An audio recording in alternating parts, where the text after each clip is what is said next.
the new Colnago V5rs. We've got a frame here in a size medium. We've got scales out and everything, 830 grams. That's disappointing. So this Colnago V5rs, this is their top of the line lightweight race bike. This should be absolutely world class, had a whole load of development in it. The white paper they sent me has got some pretty cool stuff in there we're going to run through. But first of all, I want to make sure we see a good quality check, and we're going to start weighing some components because there's some stuff in here that is just blowing my mind for potentially all the wrong reasons. First of all, now, benefit of the doubt, this is a YouTuber sample. They rush these things out to try and get them to us so that we could review them ready for launch day in terms with the races that this is going to be launched at. But there is overspray on the inside of the seat post here, and the seat post is an amazing fit. There is gaps all over the place, so that's a little bit disappointing. There is also a whole load of overspray on the inside here, tiny little bit of overspray on the inside here, a ton of overspray on the bottom bracket. I mean, this is not been masked off at all. I've had the jig on this already and that is not flat, but the axles do look good. The rear brake mounts do look good. But when it comes to the fork, again, this is where the benefit of the doubt comes from. The brake mounts have been completely painted over. I'm hoping that's just masking tape. We'll try and get a scalpel on there and pull that off. So it looks like we've got a little bit of work to do.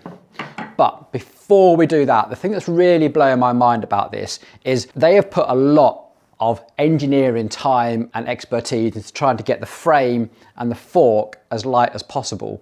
But there's some really strange things here that they seem to have just overlooked. So this is the nice little box of bolts and headset bits that you get. And the first thing you notice is you get this little headset expander. This is going to go into the D-shaped steerer tube here. Now, one of the reasons why they do that, quick little sidebar, remember on the Skylon video, we talked about reducing frontal area for aerodynamics. Well, this is the sort of thing that you have to do. If you need to make sure you've got a decent sized bearing and enough room to run two cables, you have to do things like this to make sure you've got room for your cables to run. You also need to produce some pretty small bearings. So the bearings you get in here are the nice Ceramic Speed SLT bearings, but they do get pretty skinny. Back to this expander, and this will blow your mind. 34.5 grams. That might not seem like a lot, but if you just take a standard expander, nothing special about this one, it's just a run-of-the-mill expander, and we are 23 grams. Now, for a bike where they try to look at every single detail and try to strip out as much weight as possible, this seems to be a pretty big oversight. Weird thing is, it doesn't actually stop here, because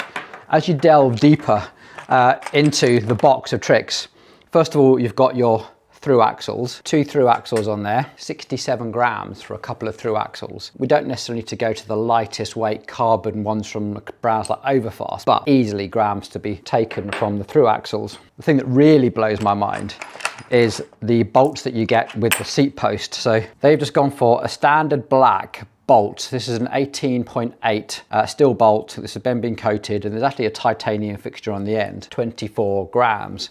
So thing is, if you buy a run-of-the-mill Dada seat post, this is the Dada RS seat post, that comes with titanium bolts, and they are 15 grams, so 10 grams lighter for an absolutely state-of-the-art, world-class frame. Don't you think it should have come with titanium bolts as standard? This is a little bit disappointing. Other little boxes of tricks you get in here, so you get a nice little chainstay protector, which I think you're going to need. I'll talk to that in a second. You get a slightly rubberized compression bung to go with that bearing. That's going to help with water.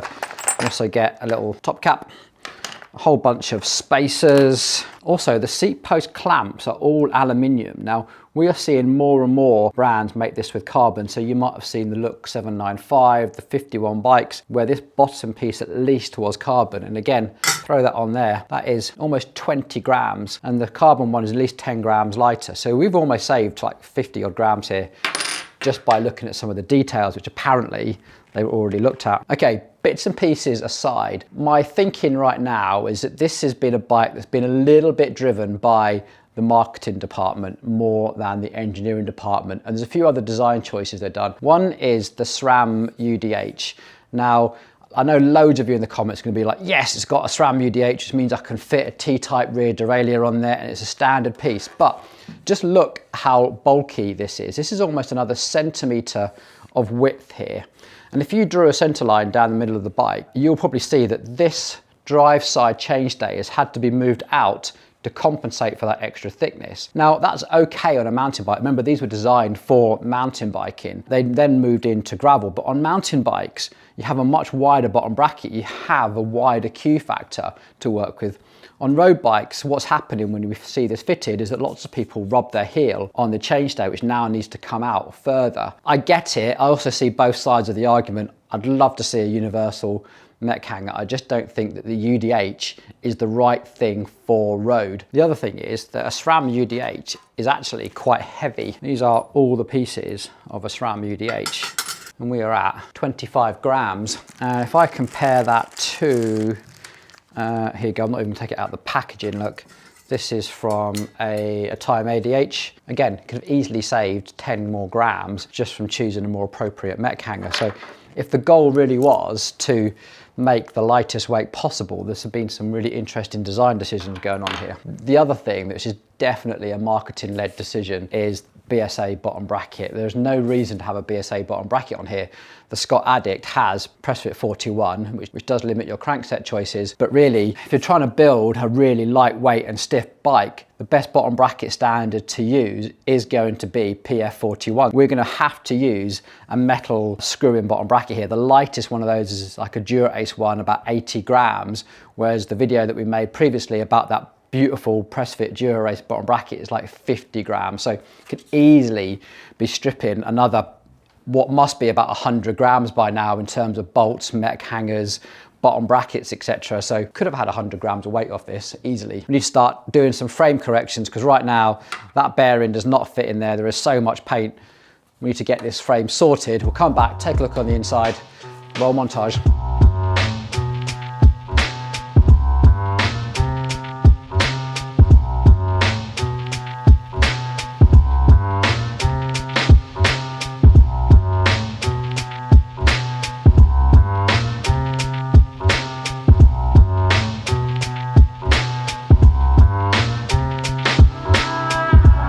As you saw, only minor frame corrections, mostly just paint over spray. As you can see, that headset bearing fits beautifully now. It's just a case of removing a bit of a build-up of paint across that edge particularly. Probably could have done that with a piece of sandpaper, but hey, we've got the right tools here, so let's do it nice and accurately. Bottom one is the same. The bottom bracket, as you've probably seen, it makes a little bit of a mess, and this is because the frame actually curves in before the lip of the bottom bracket. So this is a Dura Race bottom bracket that we're going to be fitting, probably the lightest and the smallest in diameter bottom bracket you can get, even smaller than the old Tegra ones. Now, what you're trying to achieve is a really good contact between this lip here and the actual frame surfaces. So we've removed all that paint to try and get a really good flat surface. But where the frame shape comes away here, you're always going to end up with a gap. Now, if you're running a bottom bracket anything other than this, that gap's going to get bigger. So luckily, we're going to be running the Dura Race one because it is the lightest weight. We'll not even be running this, but more on that later when we start doing our weight savings. Right then, we've got a whole box here of super exotic lightweight parts. Can't wait to show you what's in here. Before we do that, a couple of things. I want to take a look inside the frame, and then we're going to do a whole the frame set weight, what's it actually going to weigh in at. Now, first thing I want to do is start at the headset. So you'll notice here, this is a gridded pattern on the inside. Now, this is a part of a new manufacturing process that they are using. And what is happening, so rather than just using plastic bags to compact the inside where you get all those tenting marks, what they've essentially done is make a little plastic mold that goes on the inside, and then they put the plastic bags in. So when they inflate the bags, you're getting a more uniform finish. So there's another element of the manufacturing process in there. It does make things a lot cleaner, and you don't end up with resin tenting so much. So now they only do that really around the joints as far as I can tell. So this is the down tube here. Now those two things you can see there are the two riv nuts of this bottle cage. Again, really nice and clean there. If I just come back and try and keep the camera centered, you can just see where the join marks are. Looking good. There's the join mark. You can see where that bag starts and that new construction method begins. And then we're out. One part I always find interesting is going in through the chainstay and seeing at what point they start to bond the chainstays on. And there we go. We can see this little blob of glue. You can see somewhere around here they are gluing on the chainstays. Looks like a pretty uniform amount of glue. And there we go. That's the bottom bracket area. Generally speaking, looks pretty good in there. When it comes to the fork, the The cable guide is actually a one piece, a bit like the 51 Seeker that we showed you. So if I put a camera through there, pretty boring, it goes all the way through and straight back out. Super easy for cable routing. And the wall thickness on here looks fantastic as well. But I want to build all this up and see, as much as we talk about headline weights of the frame, what is the actual weight? Because there's an awful lot of parts here where you've got no choice on the specifications. You'll have to use this headset. You have to use this headset cap. You can no getting away from that. You can't install a super lightweight one. You also have to install this really heavy compression bung. I'm going to put that in a little plastic bag for now so we can put it in the bottom bracket and weigh it. You also have to install this little red wedge. That's going to sit here and that's going to enable the cables to route through the handlebar. We've also got this fairly bulky top cap. We've also got the Di2 bung. So obviously we can't get a Di2 battery into the seat post. So they provide this bit of rubber and that's going to wedge in there and sort of wedge the battery up here. And of course the handlebar, this is the CC01. It's handlebar that's been in Colnago's range for a little while. So that needs to go on there. So this is pretty much everything that you would need to make this into a bike, regardless of the specs. We've got axles, mech hangers, everything, and we are at 1 kilo, 860 grams. So the frame is about 860 grams. We've added another kilogram in seat post, handlebars, forks, and paraphernalia. Okay, time to show you guys what we are going to build this up with. Now, before I tell you what we are going to fit, let me tell you what we're definitely not going to fit, and that is this. This is the Colnago computer mount, and it is the worst thing I have ever seen. This is like Happy Meal, Kinder Egg quality. Like, you can still see all the mold lines on here, and you can feel them as well. It's a really, really rough finish on all of the components. I mean, this is so bad, and it's just literally using a standard stainless steel A2 nut. I mean, this is the sort of stuff that you get on like cheap GoPro bits from Amazon. The quality of it is shocking. I can't believe that Colnago have put their name to it. And they're charging like almost 40, 50 quid for this, I think. We've ordered something significantly better and lighter. Hopefully it gets here in time for the video, because I just feel I can't put that onto a Colnago. It is rubbish. Anyway, scales at the ready. Let's show you what we are fitting. First up, Shimano Dura Ace bottom bracket. A day to find me something that's lighter than this. We are going to have to use this center tube. I was hoping to be able to save another almost 4 grams, but because of that big hole in the bottom of the frame, we're going to have to use this. So total all up weight for the bottom bracket, 66 grams, happy days. Now, when it comes to the chain, I really wanted to get one of those YBN titanium chains. I just couldn't get one, sadly. And I know that the SRAM Force one is faster, but the SRAM Red one is lighter, and we are at 237 grams. Awesome. Tyres, we are going for the Maxxis High Roller SL in a 28. We could have gone for the 25 and even lighter. I've got no idea how well these grip, or if they're even going to grip at all. Can't find anything about them on bicycle rolling resistance either. I literally cannot find anything about them, but they are the lightest weight tyre that I could find. 179 grams for a tyre. That is the lightest weight 28C tyre I could find. Can't wait to see how they feel. Right, saddle. We had to do something pretty exotic. I just don't trust those Chinese ones, but Celitalia make one as well. This is the SLR Techno Boost. Look at this, complete carbon fiber saddle on there. Really lovely smooth finish. And that comes in at 98 grams. Doesn't look massively uncomfortable, I'll let you know. Now for levers, we are going for the SRAM Red levers. We've just brought the levers independently, and those levers are 195 grams, and we're going to be using the standard brake hose. Excitingly, we're not going to be using the SRAM Red calipers. We have got these from Lewis. Lewis is a Chinese brand, often accused of copying Trick Stuff, but Trick Stuff don't make a road bike caliper like this, whereas Lewis do. They do two versions. They do an SL and the SLR. This is the SLR version, and this is 65 grams. That's really impressive. So, and they look absolutely beautiful, like really nice CNC finishing. And all sorts. Now for disc rotors, we could have gone really, really light here, but again, I just don't trust the disc rotors that have a carbon spider. So we've gone for, these are the Swiss Stop Catalyst Race. and we've gone for 160 millimeters both front and rear. So I know I could have saved some weight by going to 140. I think where we are riding here in the UK, when our hills are steep, I still think that it's worth the weight of going to 160 millimeter rotors, and these are the lightest ones that I could find of a good all metal 160 millimeter rotor, and they are at 119 grams. Good quality of these as well. I do like these, and they might not be the lightest, but they are very light for something solid and reliable. Next up, a bit of non-negotiable really, SRAM red stuff. So we're going for the SRAM red rear derailleur, 259 grams. Now I did think about going for the really lightweight batteries, because you can get like a battery that's half the size. They save you about 10 grams, but when you buy them, there's loads of like shipping problems because they're obviously a lithium ion battery not attached to equipment. So I didn't take the risk. So we are going to be installing the standard SRAM batteries. They're about 25 grams each, so you can save about 10 grams by persevering with the cheaper ones and the smaller ones. SRAM red cassette.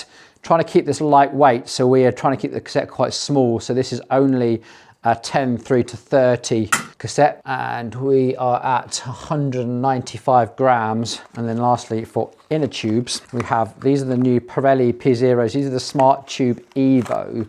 So these are the lighter weight versions of the Smart Tube. These are also fantastic for putting in your like spares bits. There's no point having a lightweight bike and then carrying a pocket full of really heavy spares. So we are at 36 grams for an inner tube. Now, I guess you're wondering what wheels we're going to run. So let me go and fetch them. Here we go. These are the wheels we're going for. These are the Erie Research SL30s. Now, these are fairly familiar, but they're a company coming out of Ireland using the Vanoa spokes that we've talked about before, a nice lightweight hub and a really nice rim profile, beautifully finished, taking a slightly different approach to other brands by etching in their logo as opposed to putting a sticker down. They feel beautifully lightweight. This is the back one. Let's just get this on. The front one I've already mounted up with the tyre. So the back wheel comes in at 660 grams, and they're quoting just over 1100 grams for the entire wheel set. I can well believe that. One of the ways that they're getting this down is the spoke count. So there's 1, 2, 3, 4, 5, 6, 7 spokes on the non-drive side there. And unlike the fast forward roars that we talked about, they've dropped 2 more spokes on the drive side, and it is just a 2-cross design. So 1 cross here, 2 cross there, and they don't interlace. So there's a gap between the 2 spokes here. I mean, wheel builders are going to argue this out until the cows come home. Personally, I think with carbon spoke, I don't think these should be interlaced. You can see the gap here. By the time you've interlaced a carbon spoke, I think you're putting strain on there that doesn't need to be there. They are stiff enough as it is. When it comes to spoke tensions, this is actually a Super B spoke tension meter. It doesn't really matter which one we use because we're going to use this to calibrate with. But what is important is that they are all consistent. And I'm going around here and they are all reading consistently 25 on the drive side. And then here on the non-drive side, again, we are reading, this is really impressive actually.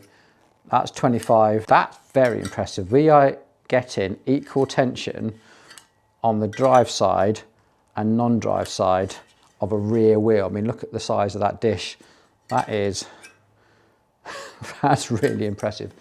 But what is a 25? So you might remember this little device that we had here. Let's just get this zeroed up. And this is a Vanoa spoke straight pull. Again, I'm just going to dial on some tension here. Yeah, there we go, it's 25 there. So we are around 119, 120 kilograms of force equal on both sides. Now that to me sounds really, really sensible. Take a quick look on the inside of these. So what we're looking at here, we can see the top nut of these. There's no sort of obvious 4K weave across the top there, reinforce it. All looks good. You can see a tiny little bit of tenting here from whatever they've used on the inside to compact. Generally speaking, good and clean, and actually what looks to be a really deep section on the inside. So this little drop channel here is nice and deep.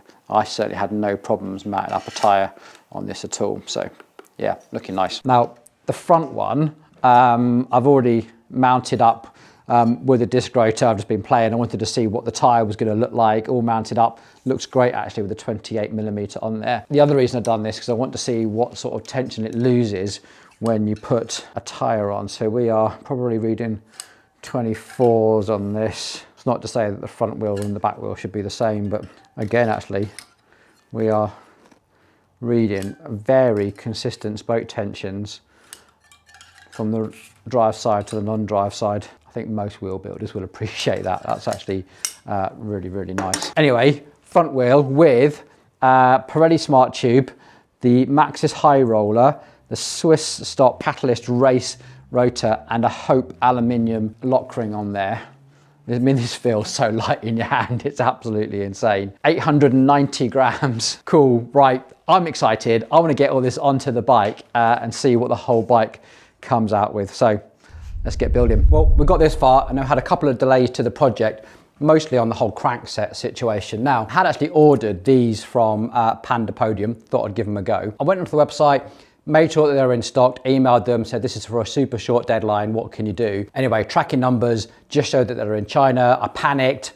I reached out to the guys. They weren't really able to give me any sort of clear indication of when they're going to come here. And then just as I was about to get sorted with another solution, they just arrived randomly. No warning, no nothing. Tracking number was still showing that they're in China. These are the Cybrei ones that everyone talks about.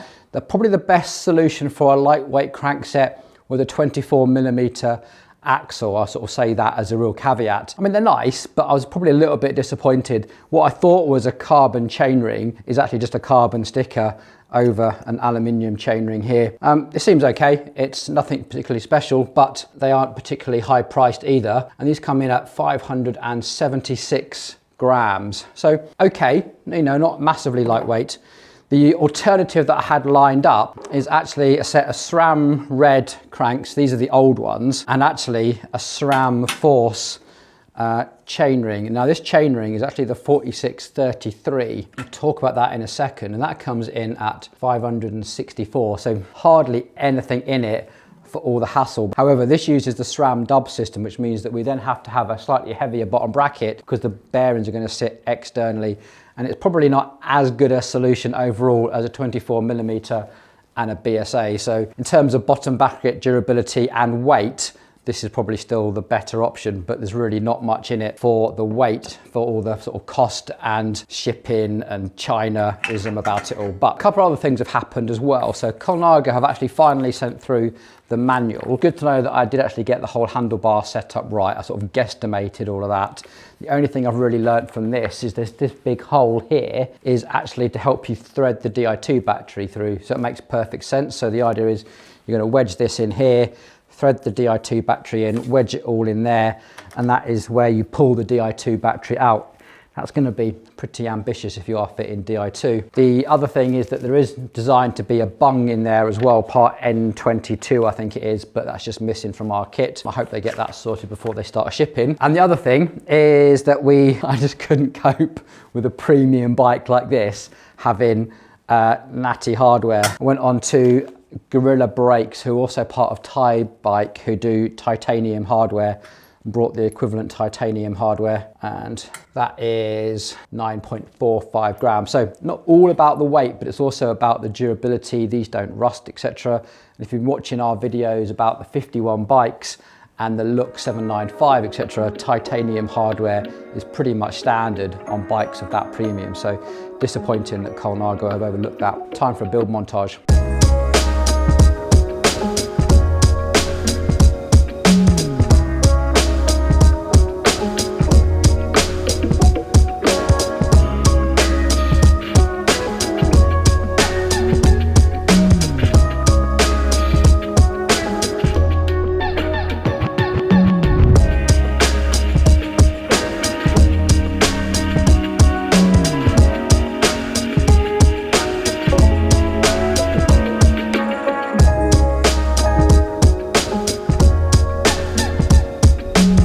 Here, we're kind of ready. It is the day before embargo day when the whole media circus sparks off about the new Colnago V5rs. We are lucky enough to have one. Unfortunately, not organised enough to actually ride one. You see, the story of this was that Colnago sent us this bike and challenged us to make it as light as we possibly could, and gave us £5,000 towards making it as light as we possibly could. The problem with dealing with lightweight parts is they can also be really, really fragile. We often had to wait an awful long time for that Cybrei crank to arrive, and then one of the last parts of the build on these Lewis brakes, the barb is super fragile, and I broke it installing it. I'm going to show you that on the next part of the video, because I really want to do a ride review We've put so many cool parts on this. I do think it's going to be an interesting video in its own right. You see, the problem is when you build really lightweight bikes is that you get very skittish handling. So can we take this and what would we change to calm down the handling? Where is the compromise? I think that's a video worth making in its own right. So if you want to see that video, please think about subscribing, hitting that like button and be notified as soon as we make that video. Now, the big thing is, what did we actually achieve? What was the final result? Well, I'm gonna balance it right on the end there, make sure it's not touching the floor. And we are at 5 kilograms, 980 grams. Not bad. Now, I still think we could have saved a little bit of weight. We could have put a 140 millimeter rotor on the back, saved ourselves the weight of that extra material and the weight of the adapter. We could have also saved some weight on the tyres, going for the 25C version rather than the 28s. And of course, we could have gone for those super skinny SRAM batteries as well. And that would have made just a little bit of difference. But I really wanted to try and make this a build that I felt comfortable still riding up and down the Lake District mountain passes. Well, I'll let you know how that goes soon. Before I get into my final thoughts, did you know you can now win this bike? Yep, Colnago have been kind enough to donate this towards our crowdfunding campaign. If you want to know more about that, the links are down below. What we're trying to do with this building that we're speccing out here is really make it community centric. We're trying to install facilities here that are useful for our cycling community. Our local riders have been really generous so far, but we're looking for a small amount of money from a large amount of people to really make this an example of what a cycling hub can look like in your community. We've already gone a long way in making it into a shop, but we really want to make this a community hub, and for that we need a little bit of help. Now, if you want to win this bike, you will find the links below. It's down on the raffle website, so all the rules and regulations are taken care of by that third-party website. It's £2 for a ticket, £10 for 5 tickets. You can have as many tickets as you want, and we will deliver this to you if you are in the UK. If you are abroad, we'll ship it out to you so you can enjoy this bike no matter where you are watching this in the world. More details in the links below. Please go and check it out. So to bring this video to somewhat of a pre-ride conclusion, what are my final thoughts as they stand so far? As you can probably tell with the vibe of the video, it's been a little bit underwhelming. I was really expecting to unpack this and explore it and be wowed at every corner, like I was with that 51 Seeker review. That was an absolutely beautiful bike, so well made and rides so nice. This has been altogether, well, underwhelming and feels a little bit ill-conceived, like the marketing department has beaten out the engineering department on a few key decisions to make sure that the balance of the pros versus the cons on traditional media reviews are in scope, if you like. I still think traditional media is going to complain about the D-shaped steerer, but in reality you can run pretty much whatever handlebars you want, so long as you can find someone 3D printing a top cap that's going to work. I'm sure that will come. I really do feel like this should have been a press fit frame, and I really do feel like it didn't need that SRAM UDH, and things like titanium hardware and fit and finishing can definitely be better for a bike of this pedigree. Now, when we compare it to some of the benchmarks in the industry, come back to our beloved Giant TCR. In fact, Giant have got a massive comprehensive list of all the weights and specifications. The Giant TCR Advanced SL, in theory, still comes out lighter, depending on whether you weigh it with handlebars and seat post or not. And it's certainly going to come an awful lot cheaper. I think the Specialized Atheist and this new Scott Addict are definitely benchmarks in the lightweight category, which doesn't really hold a torch to that at all. In fact, the Specialized Tarmac SL8 is still lighter than this. We have videos on this channel showing you a size medium weighing just 730 grams for a frame set. And going back to that 51 Seeker, an endurance bike was still lighter than the Colnago V5rs. Sorry, quick correction, the 51 Seeker we did in our last video reviewing the footage, this was 845 grams for a size medium painted, the same as this Colnago you're looking at. That is £1,000 cheaper and includes handlebars. Really like this bike. So really the saving grace of this bike could be in how it rides. You see, lightweight bikes like this normally suffer very skittish handling, and the build spec that we've put on this definitely isn't going to help that. So the only thing I think can help the Colnago is have they somehow managed to tame the skittish handling associated with lightweight bikes, and therefore give the rider the confidence to really ride this fast, both uphill and those important descents. I guess we'll find out in a video coming real soon. And with that said, hit that subscribe button, make sure you're the first to be notified when this hits the roads, and of course, go and get that competition entered, because it is still an absolutely stunning bike and will be an absolute beauty to own. Thanks for watching, take care.